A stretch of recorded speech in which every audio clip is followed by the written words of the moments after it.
Cyrus's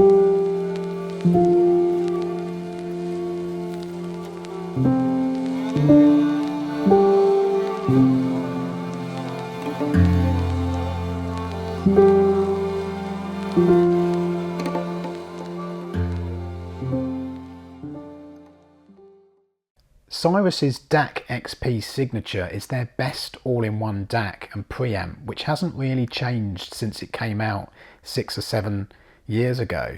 Its forerunners were the DAC XP and DAC XP Plus models, which utilised the same design, but the Signature models came out off the bat of Cyrus's 30-year anniversary system. I've been a Cyrus user for some time, including using their X-Power power amps, their pre-QX DAC preamp, the forerunner to the current Pre-2 DAC preamps, and also streamers like the StreamX Signature and their CD players like the CDT. The DAC XP Signature has been a stalwart in my test system, used with loads of other components, as well as my Cyrus Mono X200 Signature power amps. Very nice power amps indeed. So the DAC XP Signature is a dual mono design, meaning that the left and right channels flow through discrete circuits as opposed to stereo amplifiers where this isn't obviously the case, and you sometimes get crosstalk between the channels. Some say that you get better imaging and separation with a dual mono design, and compared with the pre-QX DAC I owned, this is definitely true.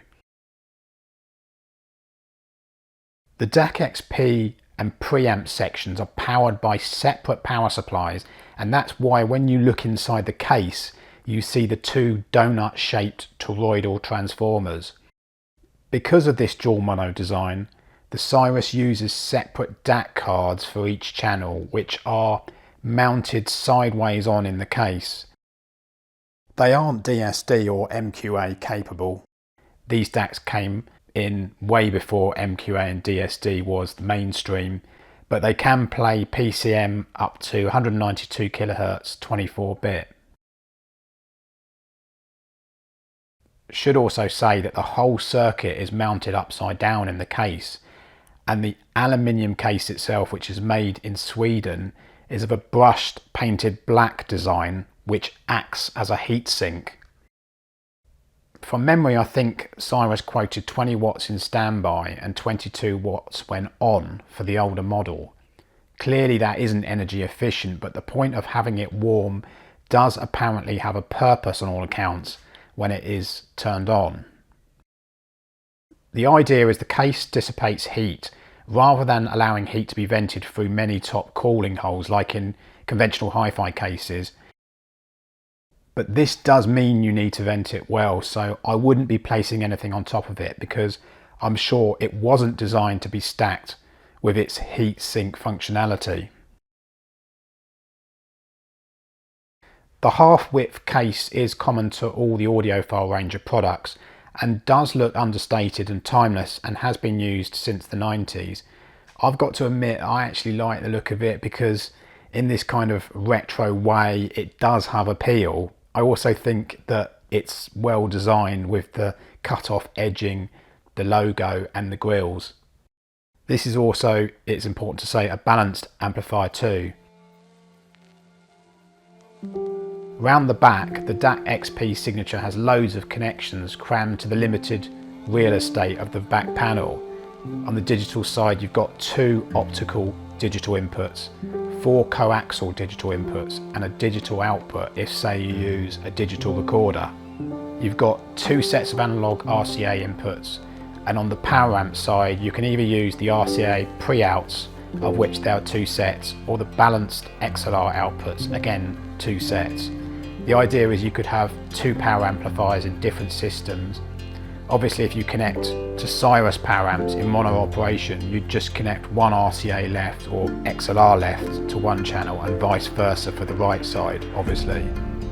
There is a fixed output, so you could use the DAC output to another preamp, bypassing the volume control of the DAC XP Signature. The other thing to say is the MC bus loop is an RCA connection which allows you to connect one Cyrus component to the next in a chain, allowing on-off control from this unit. So you connect the out of one to the in of another, and so on. The other slot is for Cyrus's PSXR offboard power supply, which with different Cyrus components has different powering purposes. With the DAC XP Signature, it's for powering the analog output stages of the amp, as I understand it. You can either use the PSXR or the newer PSXR2 model, as the connector is the same, but you must absolutely use the DAC XP Signature with a PSXR. I should say that once I had my hi-fi on thinking that there was a fault, only to realise that the PSXR wasn't actually on and the sound was very flat and compressed without it. Be aware too, the PSXR powers on and off when it senses that the DAC XP Signature is on or off.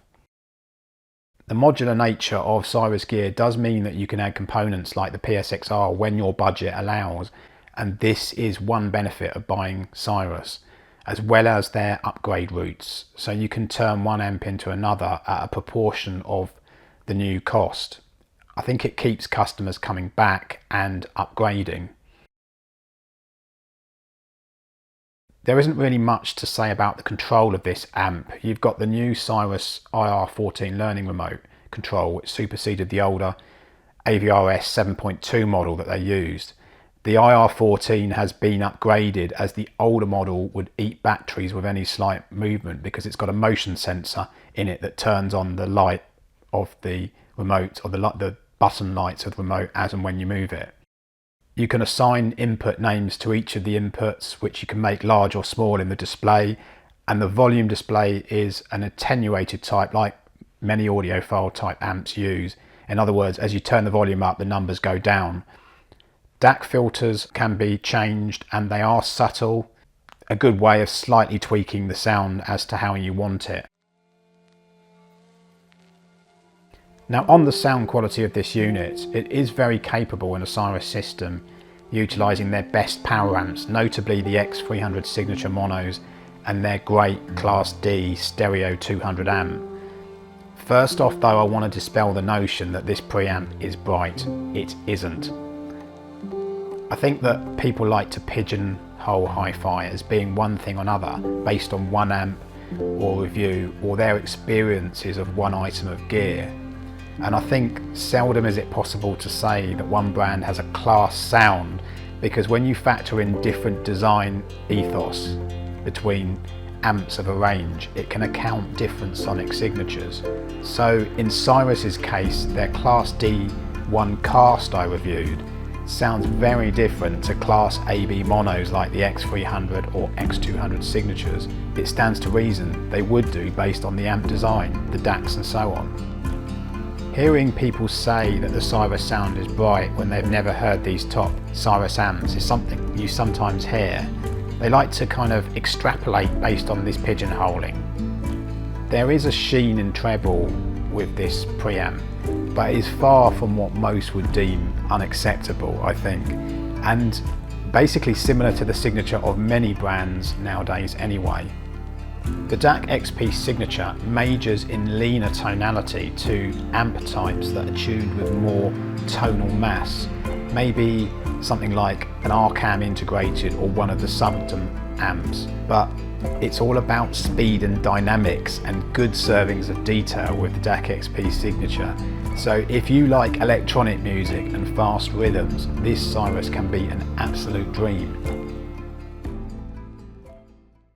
With my Mono X200 signatures and total system price around 7,500 with the PSXR2, I actually much preferred this Cyrus system to a Name NAC 202 preamp and their NAP 200DR power amp, price around £5,000. The Name system was just much less detailed, less dynamic, and dare I say it, musical than this Cyrus combo. Admittedly slightly more expensive, but a similar ballpark price that probably makes comparisons fair. The DACs in this Cyrus are okay, but an issue is that if you add something like a chord Qtis, the DACs are infinitely better with the chord, more nuanced, expansive and open. The same too I found with an old quad 2Q DAC against these Cyrus DACs. That was the forerunner to the Qtist. I think that this is probably unsurprising because DAC technology moves so quickly, and the DAC cards in the Cyrus are now over 10 years old. A clue to this is the fact that there's no USB input because the unit is based on the old variant models that simply did not have the space for the input, and to add one in this model would have required a redesign. The thing with Cyrus is that they do trade off a long-running brand name, and this means that they can charge for it. I found most of my units to be reliable, and this DAC XP Signature has performed faultlessly, I should say. So to this degree, I've no grumbles with the unit, but my issue really is over value for money. Now that doesn't mean that this amp isn't capable, and if you are upgrading units, then doing so at a fraction of the new cost makes an awful lot of sense. Also, if you're buying used, this unit was actually an upgraded DAC X Signature, which Cyrus gave me a new box unit against in exchange for the upgrade, and I paid a fraction of the new price. But if I was buying it new at £3,000 and around £800 for the PSXR R2, because you can't buy the original PSXR anymore, this is expensive for what it does. In comparison, the £4,900 Hegel H390 I have is more insightful, it goes deeper into the music, and there is more power and control to boot. And when you reckon that at the same money, a Cyrus X Power with the DAC XP Signature and PSXR2 combo wouldn't be anything like the sound quality value of the Hegel H390, you aren't getting best value for money. I know this because I've actually used X Powers with the DAC XP Signature in my systems.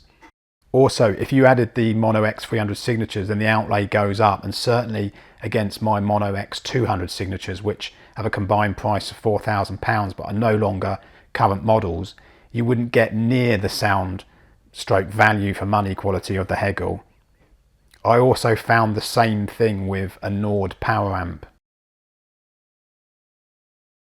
Sadly, for these reasons, I've actually decided to depart with the Cyrus system for Hegel, which I'll use as my test bed from now on, just because of these great sound quality improvements.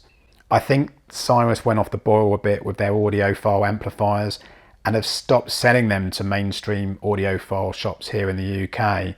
With this, seems to signal less development, and it's been years since they provided a new product in their top ranges. I really think that they're crying out for better value, simple amp products without the DACs that just perform well. Simply putting up prices all the time doesn't always work, and I hope for their sake they can push on and make really good value for money amplifiers again, because there is a lot to like in the ethos and design of this brand and their take on sound quality. I, for one, will definitely be sad to see my Cyrus units going.